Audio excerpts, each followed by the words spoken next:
ఇక డీటెయిల్స్ చూస్తే ప్రత్యక్ష ప్రసారం వైఎస్ఆర్సీపీ పార్టీ మహిళా విభాగం రాష్ట్ర అధ్యక్షురాలు and MLC Varudu Kalyani press meet నిర్వహించారు. ఎందుకంటే మనం చూసాం ఈ కూటమి ప్రభుత్వం అధికారంలోకి వచ్చి 7 నెలల పాలన అయింది. 7 నెలల పాలనలో ప్రజల్ని, అందులో ముఖ్యంగా మహిళల్ని, జనాభాలో 50% పైగా ఉన్న మహిళల్ని నట్టేట ముంచారు. చంద్రబాబు నాయుడు గారు ఏ వర్గాన్ని మోసం చేయకుండా వదలలేదు.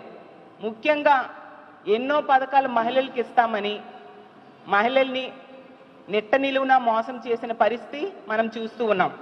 ఈరోజు తీసుకుంటే ప్రతిసారి మనం తెలుగు సంవత్సరాలకి ప్రతి సంవత్సరానికి ఒక పేరు పెడతాం.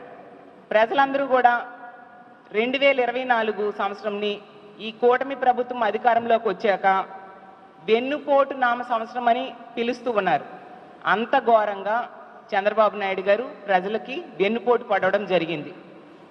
చూస్తే హామీల వరద పారించారు ఎన్నికల సమయంలో. ఈరోజు చూస్తే ప్రజలకి బురద చూపిస్తూ ఉన్నారు. అలాగే ఆకాశాన్ని భూమిని కలిపేస్తామన్నంత హామీలు ఇచ్చి ఈరోజు ప్రజల్ని నట్టేట ముంచారు. చంద్రబాబు నాయుడు గారట విజనరీ పాలన ఇస్తానని చెప్పారు.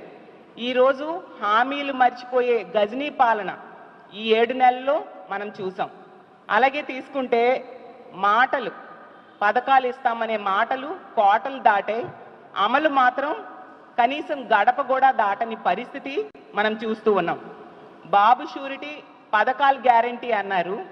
ఈరోజు అతని మాటలకి పథకాలకి వారంటీ లేదు అని చూపిస్తూ ఉన్నారు. ఫుడ్ టు రిచ్ స్లోగన్ అంట ఎన్నికల సమయంలో తెగ ఓదరగొట్టారు. ఈరోజు ప్రజల్ని ఫూల్స్ని చేసే పరిస్థితి క్లియర్గా కనిపిస్తూ ఉంది ఆంధ్రప్రదేశ్ రాష్ట్రంలో.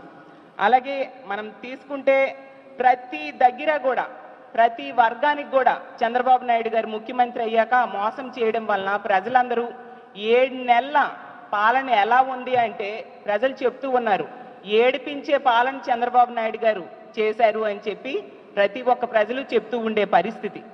3 సార్లు ప్రజలు నమ్మి చంద్రబాబు నాయుడు గారికి ఓటేస్తే 3 సార్లు కూడా ఎన్నో రకాలుగా మోసం చేశారు. 4గోసారి నేను మారిపోయాను అని చెప్పి మళ్ళీ ప్రజల దగ్గరికి వచ్చేసరికి ప్రజలు మళ్ళీ నమ్మి ఓటేశారు. ఇప్పుడు ఈ 7 నెలల పాలన చూసి ఎలుగుబంటి తోలి ఎన్నాళ్ళు వృద్ధికినా కూడా నలుపు నలుపే కానీ తెలుపు కాదు అన్న చందంగా ఉంది మా పరిస్థితి అని ఈరోజు ఆంధ్రప్రదేశ్ రాష్ట్రంలో ప్రజలు బాధపడే పరిస్థితిని తీసుకొచ్చారు. అసలు ఎన్నికల టైంలో పవన్ కళ్యాణ్ గారు, అలాగే చంద్రబాబు నాయుడు గారు, కూటమి అభ్యర్థులు ఎన్నెన్ని హామీలు ఇచ్చారు. సూపర్ 6 అంట. సూపర్ 6 ఈరోజు ఒక్కటి కూడా అమలు కాని పరిస్థితి మనం క్లియర్గా చూస్తూ ఉన్నాం. సూపర్ 6 ఈరోజు సూపర్ షాక్గా మారిపోయింది. మహాశక్తి మహా మోసంగా మారిపోయింది.